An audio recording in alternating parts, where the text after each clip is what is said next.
محفل میلاد النبی صلی اللہ علیہ وسلم کی حقیقت کیا ہے، ضرورت کیا ہے اور تقاضے کیا ہیں، اس حوالے سے کچھ گزارشات عنوان گفتگو رہیں گی۔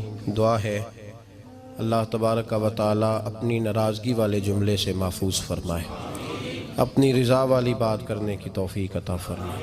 عزیز بھائیو، قرآن مجید فرقان حمید نے ارشاد فرمایا قل بفضل اللہ، اے محبوب آپ فرما دیں جب اللہ کا فضل ملے، وَبِرَحْمَتِهِ اور اس کی رحمت ملے، فَبِذَلِكَ فَلْيَفْرَحُوا تو انہیں چاہیے کہ خوشی کا اظہار کریں۔ سورہ یونس کی آیت نمبر 58 ہے۔ جب اللہ کا فضل اور اس کی رحمت ملے تو خوشی کا اظہار کرو، خوشی کا۔ اسلام مسرتوں کا دین ہے، خوشیوں کا دین ہے۔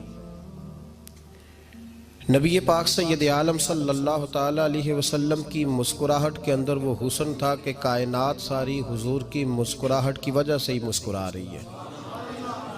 حضرت جریر ابن عبداللہ رضی اللہ تعالیٰ عنہ حضور کے صحابی ہیں، وہ فرماتے ہیں کہ جب حضور مدینہ طیبہ تشریف لائے تو میں ملاقات کے لیے حاضر ہوا۔ پہلے دن میں حضور سے ملا تو نبی پاک مسکرا رہے تھے۔ پھر 10 سال میں حضور کو دیکھتا رہا، اور حضور کے وصال سے چند دن پہلے میری جو آخری ملاقات ہوئی تو اس میں بھی میں نے اپنے نبی کو مسکراتے ہی دیکھا ہے۔ اور فاضل بریلوی رحمۃ اللہ تعالی علیہ نے تو اس تخیل کا اور رنگ میں لیا ہے۔ وہ کہتے ہیں حضور کے مسکرانے سے ہی دنیا مسکراتی ہے۔ فرماتے ہیں جس کی تسکی سے روتے ہوئے ہنس پڑے۔ جب حضور ہلکا سا مسکراتے تھے تو رونے والوں کے دل بھی ٹھنڈے ہو جایا کرتے، غمزدہ لوگ مسکراتے تھے۔ حضور کی خوشیاں تقسیم کرتی تھی۔ نبی پاک صلی اللہ علیہ وسلم کا مسکرانا امت کے دلوں کو ٹھنڈا کرتا تھا۔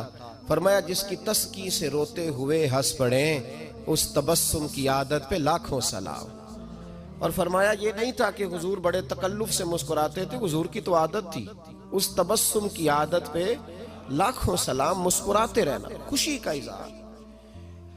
اسلام بہت ساری چیزوں کا انسان کو پابند کرتا ہے، حدود و قیود میں رہنے کا حکم دیتا ہے۔ صحابہ کرام علیہم رضوان کے ہاں شادی کے موقع پر بارات لے کر کے جانے کا کوئی رواج نہیں تھا۔ حضرت عبد الرحمن ابن عوف رضی اللہ تعالیٰ عنہ جیسے مالدار لوگ بھی شادی کرتے ہیں تو نبی پاک کے بغیر بھی بارات چلی جاتی ہے۔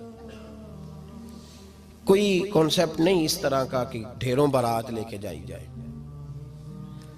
حضرت عبد الرحمن ابن عوف کہتے ہیں میں حضور کی بارگاہ میں آیا تو سفید کپڑے پر پیلا زرد نشان تھا۔ حضور نے فرمایا کیا ہوا، یہ داغ کاہے کا؟ عرض کی حضور کل میں نے نکاح کیا تھا۔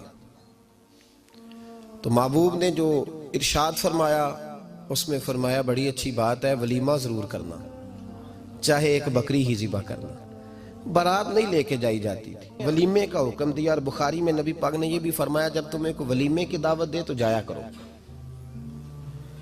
اچھا، اب شادی کے موقع پر جو بارات لے کے جائی جاتی ہے تو اگرچہ حضور کی سنت نہیں، لیکن اسے ہم حرام نہیں کہتے، اسے ہم ناجائز نہیں کہتے۔ ہم نہیں کہتے کہ یہ تو نے غلط کیا، اگرچہ لے جانا حضور سے ثابت اس مروجہ انداز میں ثابت نہیں، اس طرح ہمارے ہاں جاتے ہیں، لیکن ہم پھر بھی اسے ناجائز۔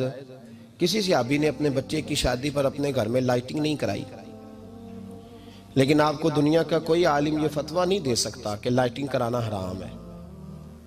آپ شادی کے موقع پہ ساری گلی سجا لو، آپ ساری چھتوں پہ لائٹنگ کرا لو، کوئی آدمی یہ آپ کو فتویٰ نہیں دے سکتا کہ شادی کے موقع پر لائٹنگ کرانا جائز نہیں۔ کبھی سنا ہے آپ نے کسی سے؟ بولیے یہ جائز ہے، جائز پیسے ہیں تو ٹھیک۔ بلکہ میں اس سے آگے بڑھتا ہوں، اس سے تھوڑا اور آگے جاتا ہوں۔ حضرت عائشہ صدیقہ رضی اللہ تعالیٰ عنہ فرماتی ہیں میرا جو کمرہ تھا نا جس میں میں حضور کے ساتھ رہتی تھی اور ایک لمبا زندگی کا عرصہ گزارا، اس میں 3 آدمی سو سکتے تھے، چوتھے کے لیے جگہ ہی نہیں تھی، اور کچا تھا۔ کھجور کے تنے کھڑے کر کے اس پر کھجور کے پتوں کی چھت ڈالی گئی تھی۔ میں جب ہاتھ اٹھاتی تھی تو میرا ہاتھ اپنی چھت کو چھو جاتا تھا۔ یہ ہے سنت نبی پاک کی۔ یہ حضور کا طریقہ ہے. بتائیے پکے گھر میں لینٹر والے گھر میں رہنا جائز کہ ناجائز؟ کیوں جی؟ حضور تو کچے مکان میں رہتے تھے، آپ نے کیسے پکا بنا لیا؟ اللہ کی محبوب علی دین کو اس کی اصل بات میں سمجھیں. آپ ایسا نہ کریں جس میں انتشار اور امت تقسیم ہو. اس کا اصل مزاج دیکھیں. مہندی کے موقع پہ اگر کوئی آدمی 6 دیگیں دال چاول کی پکاتا ہے تو منع نہیں، جائز پیسوں سے پکائے. انہیں لائٹنگ لگوائی، کوئی منع نہیں. سارے محلے کو کھانا کھلایا، کوئی منع نہیں. بلکہ نبی پاک نے فرمایا بہترین مسلمان ہی وہ ہے جو سلام پہلے لے اور روٹی زیادہ کھلائے، تو بہترین مسلمان ہے. ناجائز کیا ہے؟ ناجائز ہے شادی کے موقع پر بینڈ باجا بجانا، اس میں رقص کرنا، اس میں بھنگڑے ڈالنا، عورتوں مردوں کا اختلاط ہونا، عورتوں کی مووی بنانا، یہ چیزیں ناجائز ہیں. تو جو ناجائز ہے اس پہ پابندی لگائی جائے گی. جو جائز ہے اس کے بارے میں یہ کہا جائے گا کہ بھائی احتیاط کی جائے، سنت کی طرف دیکھا جائے تو بہتر یہی ہے. لیکن اگر کوئی کسی آدمی کے پاس جائز پیسے ہوں، وہ 100 کنال کے گھر میں رہے، اگرچہ سنت یہ نہیں، پر یہ تو کوئی فتویٰ نہیں نہ دے سکتا کہ حرام ہے تیرا 100 کنال کے گھر میں رہنا. کہ ہے فتویٰ کہیں آپ نے سنا؟ تو ہمارے ہاں تکلیف کا معاملہ یہ ہے. دیکھیں میرے بھائی، کسی بھی صحابی نے، بڑے درد کے ساتھ بات کر رہا ہوں اور یہ میرا درد ہے، میں درد سے اپنے دل کو، اپنے ایمان کو حاضر ناظر کہہ کے بات کر رہا ہوں. امت بٹ جاتی ہے ہر موقع پہ یار، ہر جگہ ہی تقسیم ہو رہی ہے امت مسلمہ. ہر روز کچھ نہ کچھ فتوے ایسے مل جاتے ہیں جس میں دراڑیں پڑتی ہیں. کسی صحابی نے کسی مسجد کے اندر اشتہار چھپوا کے، اعلان کرا کے درس قرآن کرایا ہے کبھی؟ سیرت النبی کا جلسہ، ختم بخاری، مدرسے کا دستار فضیلت کا جلسہ، آپ نے اشتہار پڑھے ہیں نا یہ سارے مکاتب فکر کے؟ ہوتے ہیں کہ نہیں ہوتے؟ کسی صحابی نے اس طرح، وہ تو روز درس قرآن دیتے تھے، لیکن اس طرح اشتہار چھپوا کے، پوسٹر لگا کے، اور مصر سے کسی صحابی کو اسپیشل بلوا کے یا یمن سے بلوا کے مسجد کے اندر کبھی درس قرآن کے اجتماعات کرائے، سیرت النبی کے جلسے، ختم بخاری کے؟ او بھائی یہ ساری چیزیں حضور کے صحابہ کی سنت سے مروجہ انداز میں ثابت نہیں. مجھے بتا میرے بھائی، میں درد کے ساتھ تجھ سے سوال کرتا ہوں کہ سیرت النبی کے جلسے میں تو پشاور سے مولانا بلائے، پنڈی سے بلائے، تو گجرات اور کراچی سے لوگوں کو بلا کر کے اگر سیرت کا جلسہ کرائے، اور تو اس میں ایک آدمی کو کراچی سے بلوایا جا رہا ہے تو تو نے اس کو 20,000 کی ٹکٹ بھی دی، اور اشتہار پہ بھی جلسے پہ خرچ ہوا، پھر لنگر بھی پکا، کھانا بھی تو نے کھلایا، نہ تجھے کوئی بیوہ یاد آئی، نہ تجھے کوئی مسکین یاد آیا، نہ تجھے کوئی غریب یاد آیا. حالانکہ کہنا چاہیے تھا نا یہ جو ₹1,00,000 لگ رہا ہے کسی بیوہ کی خدمت کر دینی چاہیے، یتیم کو دے دینا چاہیے. درد کے ساتھ بات کر. سوال میرا یہ ہے کہ وہی کام جو سیرت کے جلسے میں ہوتے ہیں، پہلے تلاوت ہوتی ہے، پھر نعت ہوتی ہے، پھر کسی عالم کا بیان ہوتا ہے، وہی کام صرف نام بدل کے کیا جائے، عید میلاد النبی نام رکھا جائے صلی اللہ علیہ وسلم. یہ میں آپ کے ذہنوں پہ دستک دے رہا ہوں، تقریر نہیں کر رہا، صرف دستک دے رہا. او بھائی دیکھو، ایک آدمی وہی کام نام بدل کے کرے تو جائز ہے، اور اگر اس میں نبی پاک کے میلاد کا نام رکھ لیا جائے یا نعت کا نام رکھ لیا جائے تو پھر مجھے اجازت دے میں تجھ سے سوال کروں کہ صرف تجھے حضور کی تعریف پوری لگتی ہے؟ پھر مجھے اجازت دے کہ میں تجھ سے پوچھوں کہ صرف تجھے نعت اچھی نہیں لگتی؟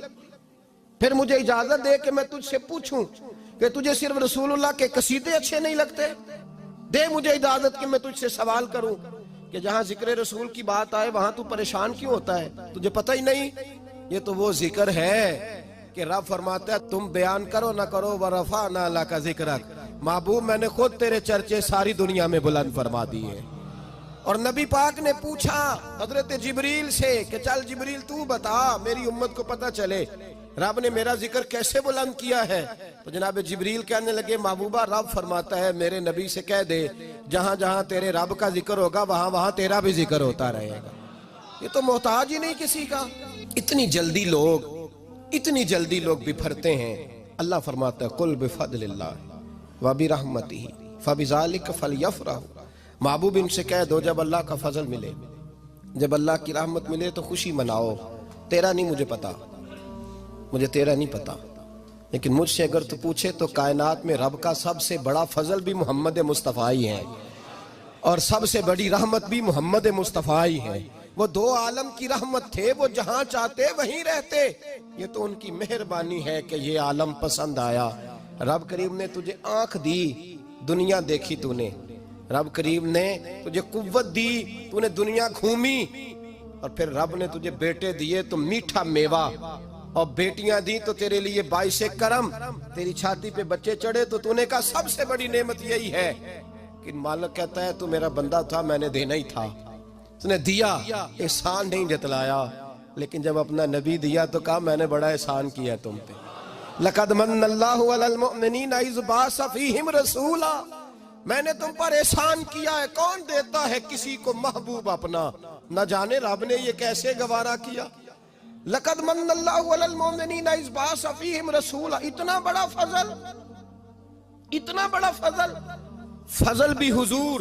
اور جب بات رحمت کی آئی تو فرمایا مومنوں صرف تمہیں ہی نہیں، عیسائیوں، یہودیوں، سکھوں، دنیا میں جتنی مخلوق ہے، حتیٰ کہ جانور بھی، حتیٰ کہ چونٹیاں، نباتات، جمادات، ہر چیز، یا اللہ تو نے کیا دیا؟ فرمایا وما ارسلناک الا رحمتا للعالمین، میں جس کا رب ہوں ان سب کے لیے میں نے اپنے نبی کو رحمت بنا کے بھیج دیا ہے۔ بیٹے کے آنے پہ تو مٹھائی بانٹتا ہے، میلاد والے دن تو لائٹیں بند کر لیتا ہے، بیٹے کے آنے پر تو حلوائی بٹھاتا ہے، اور نبی پاک کے نام کی لائٹیں لگی ہوں تو پریشان ہوتا ہے۔ ہم سے کبھی پوچھ تجھے بتائیں، بس نہیں چلتا، ورنہ تاڑے توڑ کے چھتوں پہ لگا دیں۔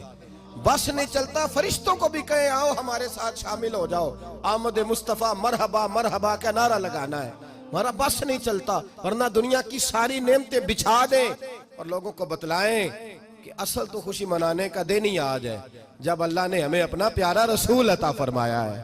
اور ہمارے امام، تو کہتا ہے میلاد نہ کر، ہمارے امام نے تو کہا حشر تک ڈالیں گے ہم، حشر تک، یہ 2-4 دن کا تو پروگرام ہی نہیں ہمارا، حشر تک ڈالیں گے ہم پیدائش مولا کی دھوم، اور مثل فارس نجد کے کلے گراتے جائیں گے، خاک ہو جائیں عدو جل کر مگر ہم تو رضا، دم میں جب تک دم ہے ذکر ان کا سناتے جائیں گے۔